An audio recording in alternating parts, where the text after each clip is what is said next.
Muy bien, 8 de la mañana con 30 minutos. Empezamos a repasar los principales títulos en la mañana de este día miércoles 11 de julio. Comenzamos hablando del capítulo nacional y de política porque con Cornejo a la cabeza los radicales condicionaron el ajuste a que haya crecimiento en el país, ordenar la tropa de cara a la discusión del presupuesto 2019 y planificar cómo concretar los ajustes fiscales necesarios para cumplir con la reducción del déficit. Esas serían las metas del presidente Mauricio Macri, que transmitió en la reunión a la que convocó a sus principales ministros, como así también a los gobernadores radicales. Según trascendió anoche, ante el marcado convencimiento del gobierno nacional de aplicar determinados ajustes, la postura de los radicales fue condicionarlos al crecimiento de la economía y reclamaron coherencia. Si no hay miras de crecimiento, no tiene que hacerse, habrían planteado en un claro reclamo de mayor injerencia en cuanto a la toma de decisiones nacionales. Eso es lo que habría pactado entre Cornejo, su par de Jujuy, Gerardo Morales y el gobernador de Corrientes, Gustavo Valdés, además de otros referentes como el mendocino Ernesto Sanz, quienes se reunieron para unificar posturas. Esto sin duda que fue la foto del día, luego de que durante todo el fin de semana hubieran muchos cruces entre Elisa Carrió y distintos referentes del radicalismo, sobre todo con el propio gobernador de Mendoza, Alfredo Cornejo, que es el presidente de la Unión Cívica a nivel nacional. Anoche Macri convocó una cena en la cual estaba él, y sus principales ministros y los principales referentes de la Unión Cívica Radical a nivel nacional, encabezados por Alfredo Cornejo. El motivo de esta cena convocada por Macri era limar asperezas entre el PRO y el radicalismo y también aunar criterios para los próximos 2 años que le quedan, los últimos años que le quedan a Mauricio Macri como presidente. Según trascendió, porque no hubo declaraciones oficiales después de esta reunión, según algunos trascendidos, Macri volvió a plantear la necesidad de profundizar el ajuste en cuanto al gasto público, mientras que los gobernadores radicales le dijeron que van a acompañar ese proceso siempre y cuando implique un crecimiento económico, ¿sí? De alguna manera le siguen marcando la cancha los referentes radicales y empezamos a ver cómo empieza ya a haber un cierto distanciamiento entre el núcleo duro del PRO y el radicalismo, que parecían muy unidos al principio de la gestión de Macri, y vemos cómo mes a mes hay distintas cuestiones ya que están marcando una cierta ruptura.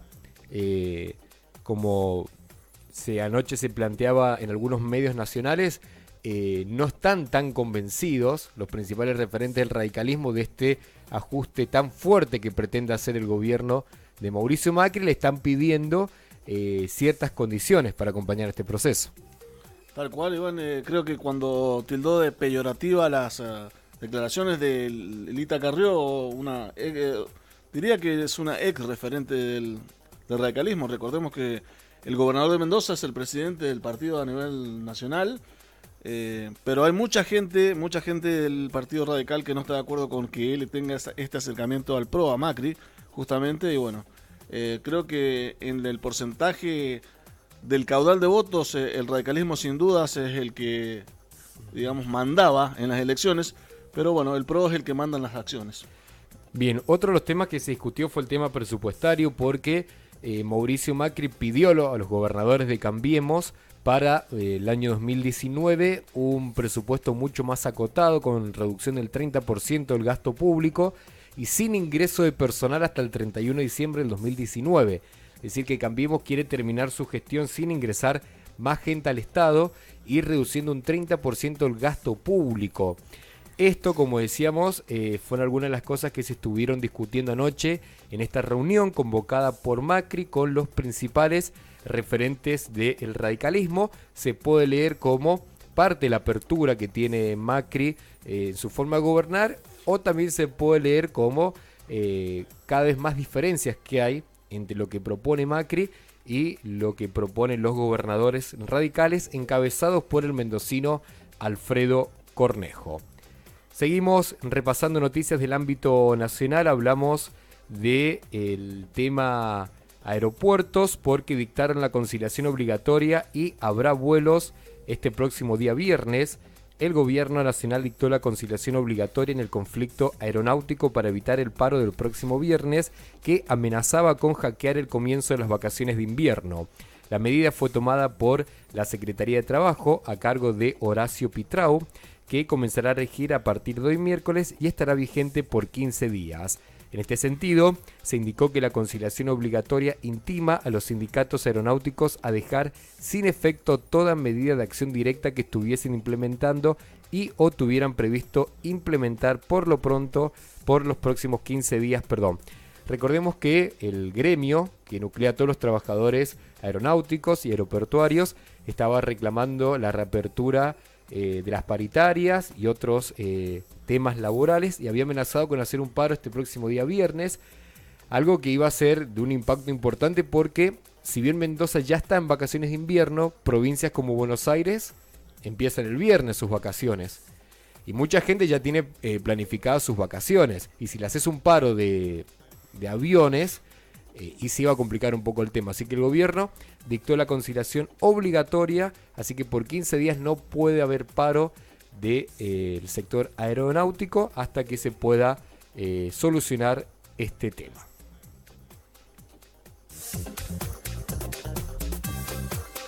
Seguimos repasando noticias del ámbito nacional. Hablamos del tema aborto porque el Senado realizó la primera audiencia sobre legalización del aborto con expositores a favor y en contra.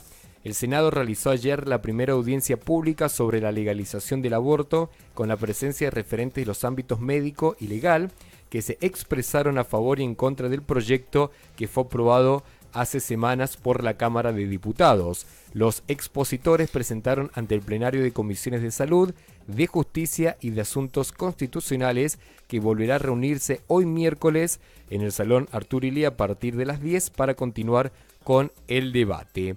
La senadora de Cambiemos, Silvia Elías de Pérez, que está en contra del proyecto, preguntó a varios de los expositores a favor si recibían financiamiento de la organización Planet Parenthood y solo obtuvo respuesta afirmativa de alguno de ellos. Los senadores Alfredo Luenzo y Pamela Versay, que están a favor del proyecto, interrogaron a los críticos sobre su visión respecto de la criminalización de la mujer y todos se expresaron en contra de esta postura. Recordemos que el tema de la legalización del aborto fue aprobado hace un par de semanas en la Cámara de Diputados. Ahora necesita ser aprobado en senadores para convertirse en ley. Y va a pasar lo mismo que con diputados. Va a ser un debate largo porque los senadores van a recibir a expositores que están a favor y expositores que están en contra. Y luego de toda esta ronda de expositores, se espera que el 8 de agosto se trate en el recinto para ver si es ley o no. Y seguramente van a haber muchas movilizaciones y concentraciones como pasó cuando se trató en diputados. Así que se reabre el debate del aborto, por lo menos por las próximas semanas. Sí, hablamos de que van a ser los días martes y miércoles, como bien comentabas, y bueno, habrá que ver ahora qué es lo que pasa en senadores. Faltan, es cierto, no más de menos de un mes, cuando el 8 de agosto, miércoles 8, se vuelva a abrir nuevamente lo que tiene que esta decisión, que creo que va a marcar un antes y un después para la Argentina. Todo depende de acá. Va a jugar papel importante en esta situación. Digamos que es como el segundo tiempo del partido. Ya la primera parte lo ganó justamente la gente que está a favor de la despenalización del aborto. Y bueno, la iglesia creo que también ya salió ayer en algunos cruces, cuando tiene que ver también el acto del 9 de julio, a hablar precisamente acerca del tema. Yo creo que vieron que tal vez no jugaron entre comillas, porque no es un juego, sino que bueno, no demostraron, no participaron mucho en los debates y demás. Y ahora bueno, yo creo que apunta muy fuerte para esto, porque es a todo nada acá. Claro, bueno, por ejemplo, como marcabas bien, Edu, Mauricio Macri no participó del tradicional Te Deum por el 9 de julio, donde estaba previsto que el arzobispo de Tucumán fuera muy duro con respecto a este tema y fuera muy claro. Y no sorprende a nadie, a ver, es la postura de la Iglesia Católica, que obviamente va a estar a favor de la vida, entonces resguardándose de lo que podría haber sido un cruce importante, Mauricio Macri no participó del Te Deum y fue solo al acto oficial por el 9 de julio en Tucumán. Algo que de alguna manera refleja lo que marcaba Edu, ¿no? La Iglesia Católica sabe que ahora si se aprueba en el Senado ya es ley. Así que veremos de qué manera participa de forma más activa en el debate, porque no participó demasiado cuando se trató en diputados. Seguimos repasando noticias. En este caso hablamos de Mendoza porque según Irrigación, el fracking no contamina. El Departamento General de Irrigación, la Subdelegación de Aguas del Río Atuel y la Jefatura de la zona de Malargüe aseguraron que no presenta evidencias de contaminación el agua subterránea del área petrolera a Puestos Rojas, que está ubicada a 20 kilómetros de la ciudad sureña de Malargüe. La zona es actualmente concesionada por la empresa El Trébol para la explotación de 4 yacimientos mediante la técnica de fractura hidráulica conocida como fracking. Esta metodología consiste en inyectar agua, productos químicos y arena a miles de metros de profundidad con intención de producir microfracturas en la roca madre o en las arenas compactadas y así extraer hidrocarburos de yacimientos convencionales. Las operaciones autorizadas se están realizando sin el estudio del impacto ambiental porque los yacimientos no son nuevos y ya se encuentran en uso. Según el gobierno, este proceso de extracción se desarrolló en los 40 y en los 60 y se aplica desde finales de los 60 de manera convencional. En marzo de este año, recordemos, se publicó el decreto para otorgar un marco regulatorio a la exploración y explotación de hidrocarburos no convencionales con el objetivo de dejar atrás críticas e incertidumbres. En este contexto, como decíamos ayer, el Departamento General de Irrigación, la Subdelegación de Aguas del Río Atuel y la Jefatura de Agua de Malargüe publicaron un informe donde plantean que se han hecho estudios en el río Atuel, en la zona donde se está haciendo fracking en Malargüe, y según estos estudios, Alejandro, no hay rastros de contaminación en la extracción de estos hidrocarburos en el sur de Mendoza.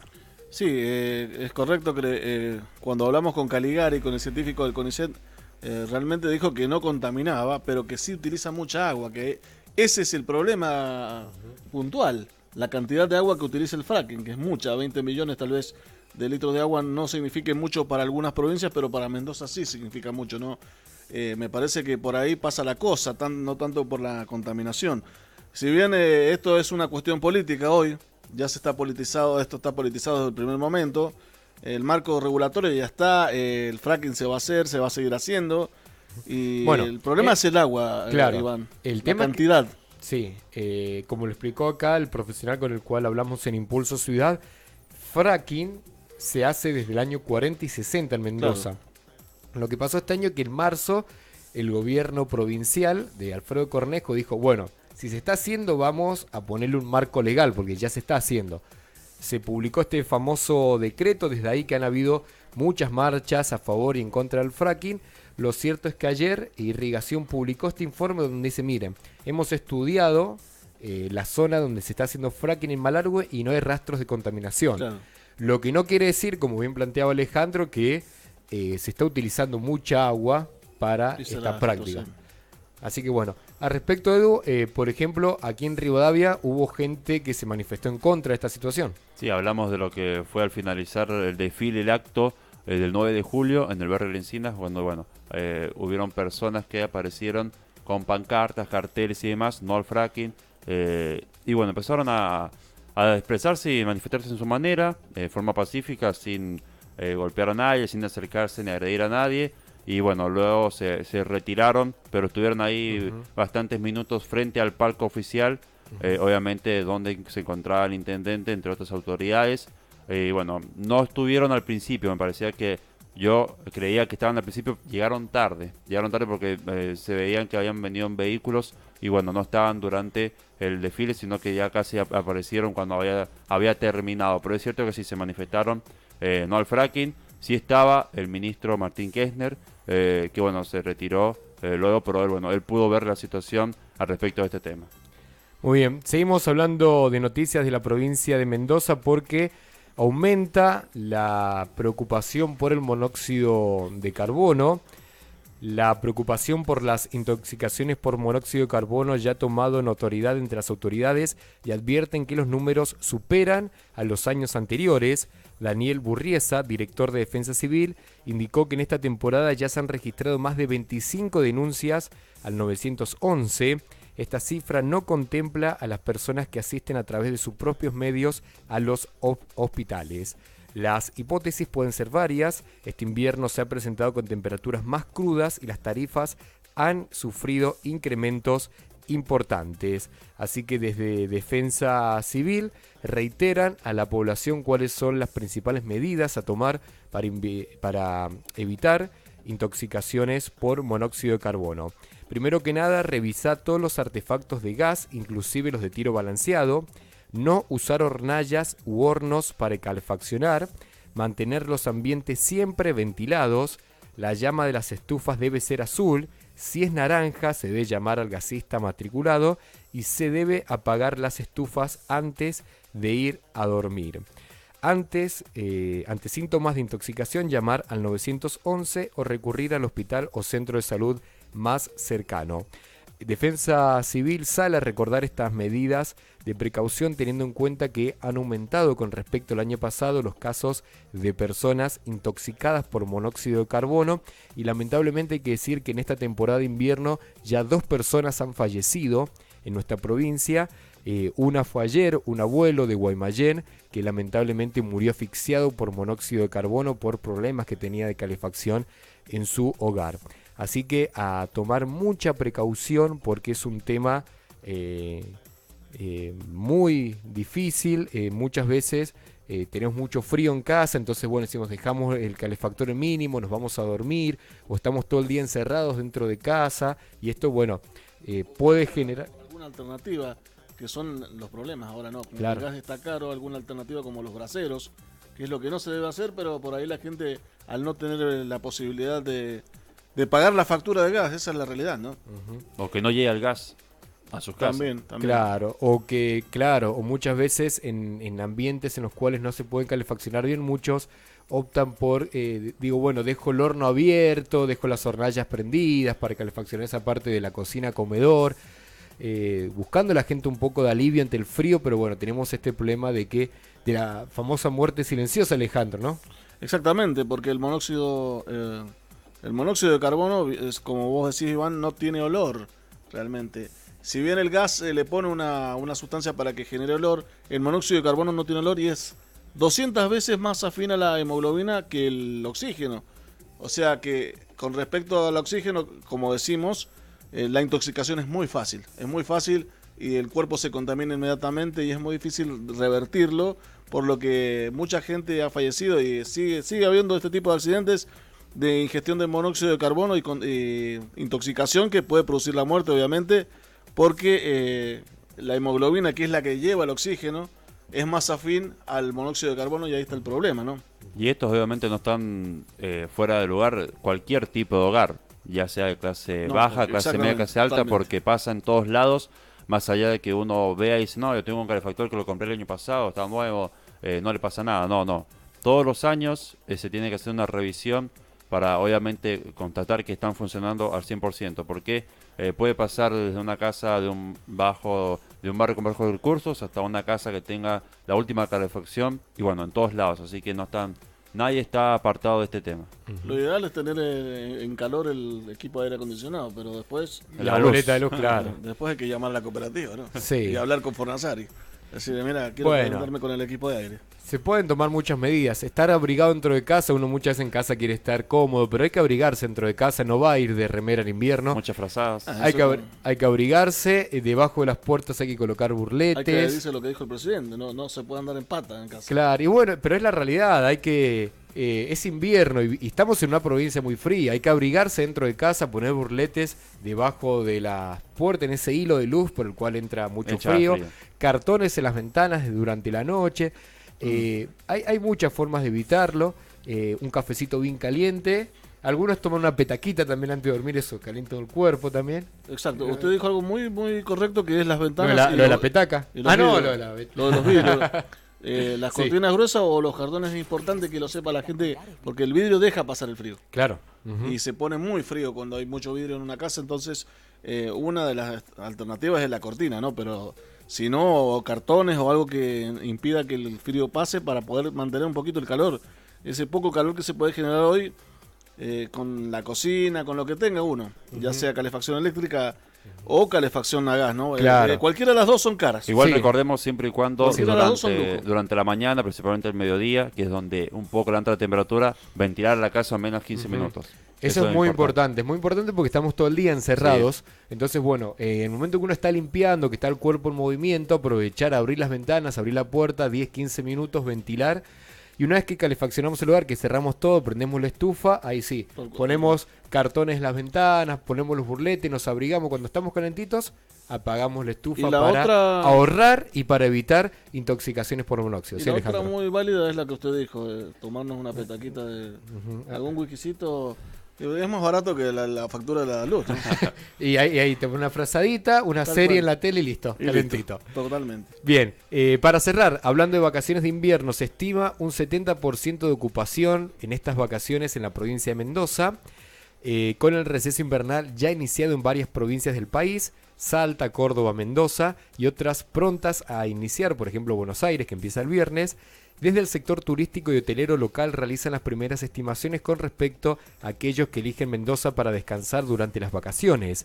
Desde el ente Mendoza Turismo, Emetur, informaron que la provincia se encuentra entre los primeros 5 destinos elegidos por los turistas nacionales, según las tendencias en los buscadores digitales para estas vacaciones de invierno. Esto se consolida gracias a la variada oferta turística y cultural, como así también a las condiciones climáticas que posibilitaron que en alta montaña se registre una importante acumulación de nieve, lo que atrae aún más a los visitantes. Repetimos entonces, comenzó ya las vacaciones de invierno para algunas provincias como Salta, Córdoba, y otras comienzan el próximo día viernes, como por ejemplo Buenos Aires. Y desde el sector turístico de Mendoza ya están pronosticando que habrá por lo menos un 70% de ocupación hotelera. 80, 90 pueden llegar a ser los valores que se estiman. Esto es importante, creo, porque, como bien estábamos leyendo, este año Mendoza tiene nieve, a diferencia de otros años. Desde muy temprano los centros turísticos ya tienen nieve y de esto de alguna manera que atrae a los turistas. Sí, porque sin duda que vacaciones de invierno en Mendoza uno lo asocia con los centros de esquí. Así que están funcionando a pleno las leñas, los puquios, penitentes. Penitente también. Así que se espera una buena temporada para Mendoza. Sí, hay que ver que, bueno, repasemos un poco, volvamos al tiempo atrás, que el año pasado, en estos momentos, Penitente era casi como el Polideportivo Rivadavia, sin nieve. O sea, era totalmente en un lugar que no se veía. Las leñas sí, obviamente, porque ellos tienen nieve artificial y demás, ellos están preparados para diferentes situaciones.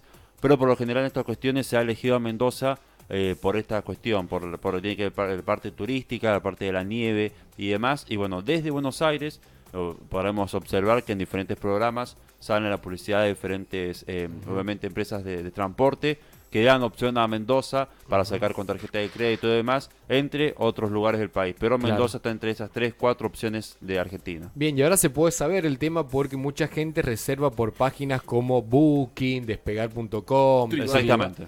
Hotel Trivago. Entonces ya el gobierno Va sabiendo. va sabiendo el nivel de búsqueda y de reserva y se espera que sea una buena temporada de invierno. También los comercios, recordemos, los comercios de Mendoza durante las vacaciones de invierno van a, como prueba piloto, a funcionar en horario corrido, adecuándose al horario al cual está acostumbrado un cordobés, un porteño, que es de 9 a 17. Además, ¿sí? acompañado obviamente de lo que tiene que ver pagar el estacionamiento. Es por eso que esta medida, muchas personas que no se acercaban a la parte céntrica, porque hay un horario donde se paga el ticket de estacionamiento, y bueno, para que también la oferta, la gente se acerque un poco más a la vidriera mendocina. Exactamente, distintas medidas que se están tomando para tratar de aprovechar turísticamente a Mendoza en estas vacaciones de invierno que ya comenzaron para algunos y que comienzan el próximo día viernes para otros. 8 de la mañana, 54 minutos, escuchamos algo de música y al regreso abrimos el capítulo deportivo. Vamos a hablar del Mundial, vamos a hablar de Wimbledon y de algunas noticias más deportivas aquí en la mañana de Impulso Ciudad.